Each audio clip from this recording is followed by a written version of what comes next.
can check him out at Ross Tucker NFL. And, by the way, big fan, one of the leading voices when it comes to myfrontpagestory.com. Ross, welcome back. Our last chat for a while here. How was New Orleans? Oh, man, it was awesome on multiple levels. You know, had a really good week on Media Row, interviewing all kinds of folks. A lot of those interviews will be on the Ross Tucker Football Podcast in the next few weeks, which is great. I did have a chance at the New Heights party to spend some time with Deion Dawkins. That guy is awesome. I will say this about the Bills, by the way. Like, I already knew Josh Allen was awesome, and I kind of knew Deion was awesome. They have a lot of really, really good guys, which just makes me want them to win next year's Super Bowl even more now. You know, like they're awesome guys in every way, and they deserve it. So hopefully they can give it a run next year. But, yeah, it was awesome on Radio Row. Came home Friday, went to my sister-in-law's 40th birthday party, and then flew back with the fam Sunday because that's what my daughter wanted to do for her 13th birthday. And, you know, we're Eagles fans, Eastern PA, and that was very, very cool. It would have been a good birthday present regardless, but the Eagles absolutely destroying the Chiefs and made the whole party, the whole game like a party. It was really, really special. You guys know I call 30 games a year at least, right? Over 30. So I never get to just be like a dad or a fan. So just to sit there, and by the way, having an 11-year-old girl on one side and a 13-year-old girl on the other side, way better than sitting next to Bulldog, like way better. And so it was awesome. Everything about it was awesome. That's fantastic. Yeah, I saw the video of the girls dancing. Was that pre-game festivities? Is that what that was? Usually, like, I don't really know what this is, but they're excited, so I'm happy. Something like that. I think I saw. That was the day before the game. That's like the Eagles theme song, I guess. So I don't follow stuff like that. So I guess the guy's name is Gilly the Kid, and it's called Blow the Whistle or Blow the Whistle. I'm not sure, but the week I was away at the Super Bowl, evidently, or at Media Row, evidently my wife and daughters worked on that dance a lot, and they were very excited to show me on Saturday, and they did a wonderful job with it, and it went viral, and I guess that's great. I'm happy for them. Middle-aged dudes like us are going to struggle all the time with the or duh. Like you just can't really get there. You're not expected to know. Yeah, it's a tough one for us to actually get out of our mouths. You're not expected to say it, just to generalize, even if you do know. Right. I see. What a great city for the Super Bowl, though. We so wanted to go. The restaurant scene and everything like that. Should be there every year. Yeah, right. Should be there every year because you can walk to everything. I mean, that's the key in my mind: the ability to be able to walk everywhere. So from Media Row to the restaurants to the stadium to the parties, I mean, that you just can't beat that. Interestingly, I did not see any Bills fans down there, but I did see, I'd say maybe a dozen or two Lions fans that I think had maybe booked the trip and they weren't going to turn back now, I guess. Because I only saw Eagles, mainly Eagles, some Chiefs, a few Saints, and then a couple dozen Lions fans. Well, there were also at least a dozen people wearing referees gear that had the Chiefs emblem on it, but those were Eagles fans. Yeah. Sure. Yeah. I guess that's dead now, right? I don't know. The fix being in, I mean, I don't know. The Chiefs got smoked. The game itself, Ross, I mean, I mostly will look at a Bills season, the last two in particular, losing to the Chiefs by a field goal in the playoffs, and say, well, my quarterback had the ball in his hands at the 2-minute warning or thereabouts, right? Touchdown wins the game. Man, I'll take that outcome every day. I'm going to expect to win my fair share of those. And it's not like there's 20 failures here. It's 2 in a row, and they sting, of course. But it's sort of... It sounds like, and it really is me kind of letting the defense off the hook. They're really good over there. I got to outscore them. So, Josh, go do the thing. And watching the Super Bowl just kind of spun my head around to go like, okay, you can get to him. You can disrupt him. You can stop him. You can do better than the Bills have been doing against them in the playoffs. Man, what a masterclass by the Eagles, Ross. It really was. The key to that is that you have supreme confidence that your front four can get there and can win, right? The Eagles, people ask me, when I knew the Eagles had it for sure. I think at halftime in the stadium, they have the next-gen stats up, and the Eagles had 5 sacks and 11 quarterback pressures, and they had not blitzed once. In fact, they did not blitz the entire game. Right. And so I've said it before, I'll say it again. After quarterback, the most important position is defensive line because that sets up everything. And offensive line is really important, but you can win with an average offensive line. They just can't be below average. I don't believe you can win with an average defensive line. I think you need some legit horses up front, and the Eagles have a bunch of them. And, this year was the anomaly with them taking corners in the first 2 rounds, but that's partially because every other pick they take in the first couple rounds is usually O-line or D-line. Even when you look at it and you're like, well, wait a minute. Why are they taking Cam Jurgens to play center? They already have Jason Kelsey. He waits. The first year doesn't play at all. Second year he plays right guard. Third year he plays center, and now they'll give him a huge contract because he's a very good center. Landon Dickerson, same thing. Even Nolan Smith, late first-round pick at the end, did not play as a rookie. Wasn't even playing that much earlier this year. And then I think he might have, at least going into the Super Bowl, he was leading the NFL in sacks in the playoffs. It's super impressive the amount of resources they invest. I'll give you an example. They paid Bryce Huff $17 million a year on a 3-year deal because he had double-digit sacks for the Jets last year. He was inactive for the game. And so that was a bad signing, and people are gonna give him flack for it, but that's the way they roll. And it turns out this rookie, Jalix Hunt, 3rd-round pick, is just better, and so they played him, and now he looks like he's going to be something legit for the next 3 years on a rookie contract. Yeah, I saw a cut-up. One of our draft guys from CBS Sports, Chris Trapasso, had a breakdown on him today that I saw on social media. I'm like, Houston Christian is the college? Like, what? Like, where? Well, hold on a second. So the story's even crazier. His first 2, maybe 3 years, he was a safety at Cornell. Right. And he got a little bit bigger, and he felt like he was kind of out of position at Cornell. He transfers to Houston Baptist, which I would venture to guess he's the first human being to ever transfer from Cornell University in the Ivy League to Houston Baptist. And he does that and then ends up moving to the end and being a 3rd-round pick, and now he's a Super Bowl champ. With Ross Tucker, the narratives can change fast.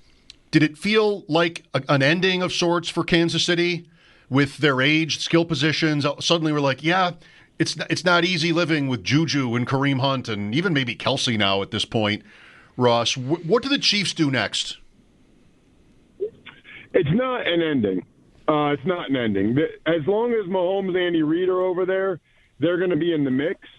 And they have a very aggressive GM in Brett Veach who went out of his way to try to get rushers and O-linemen and receivers.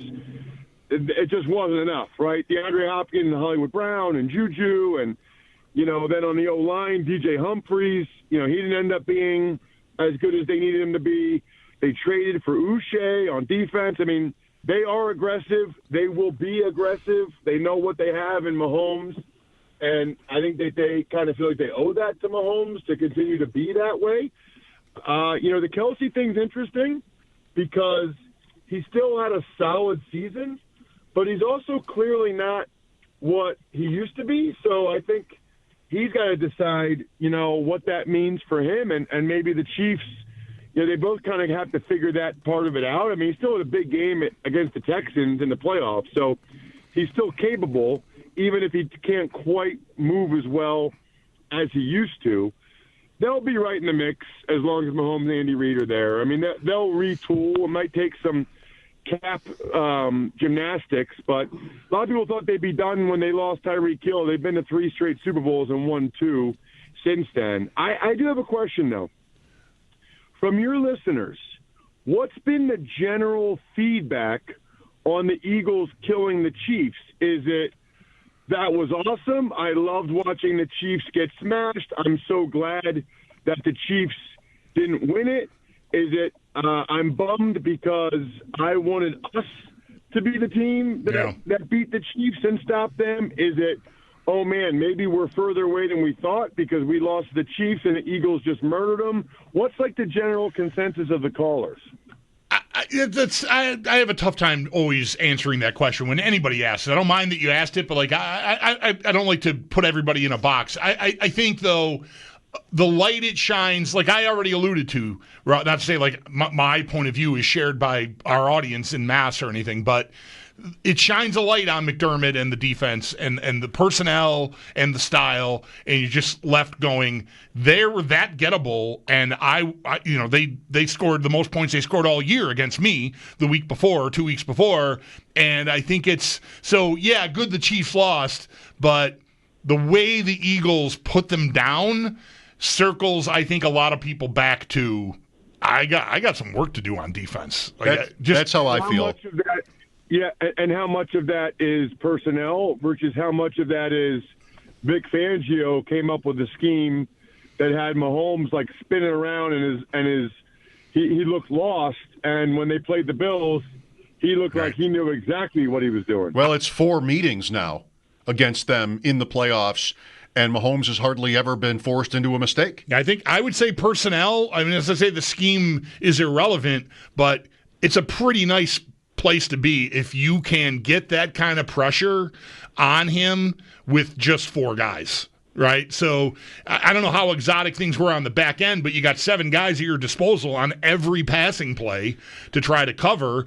And certainly you got to have athletes there that can cover quickly, because the Bills were susceptible to the quick passing game. It didn't even really matter whether they were going to win up front or not, because the ball was coming out before you'd get home most of the time anyways. So you got to have both things working for you. But I'm thinking more about personnel. I'm thinking about someone that can win off the edge. Like we're falling into a Myles Garrett rabbit hole over here, Ross, because I think Cleveland's going to have to trade him, and I want to bump my way to the front of the line as best I can. Yeah, I think. Listen, I think Rousseau did some good things for you this year. I think Ed Oliver is probably not what you needed him to be, but he's a good player. Probably not, where you drafted him what you need. I do think. I don't know if we talked about this last week or not. I think we did, because Greg Cosell just pointed out he does not think that the Bills are an overly talented team. And he referenced, what do you guys have? 2 Pro Bowlers, obviously, with Josh and Deion Dawkins, and then Josh being the only All-Pro.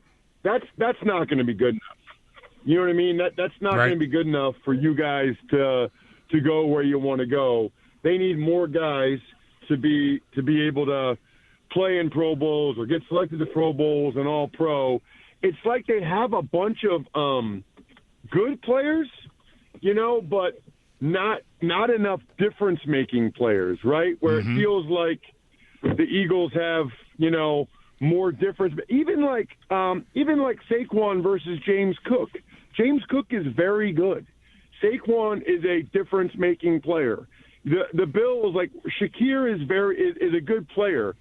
I would say A.J. Brown and Devontae Smith are difference-making players. Even on some level, I think Kincaid is a nice player. I don't think he's as good as Goddard is. I mean, so you kind of go right down the line, and it's like, like how many guys? We could do this sometime this offseason, but how many guys legitimately for the Bills would start for the Eagles? I don't know the answer to that. I would think it's probably not more than a handful, which, I mean, that's the team you might play in the Super Bowl. And if you only, have a handful, we did this when they played the Commanders in the NFC Championship game. I texted like 4 people in the league, and it was between 3 to 5 Commanders would start for the Eagles. I mean, that's your quarterback better be way better than the other quarterback if you only have 3 to 5 guys that would start for the other team. I mean, that's rough. Ross, I think your time is up. My front page story. Is there time for Valentine's Day for this?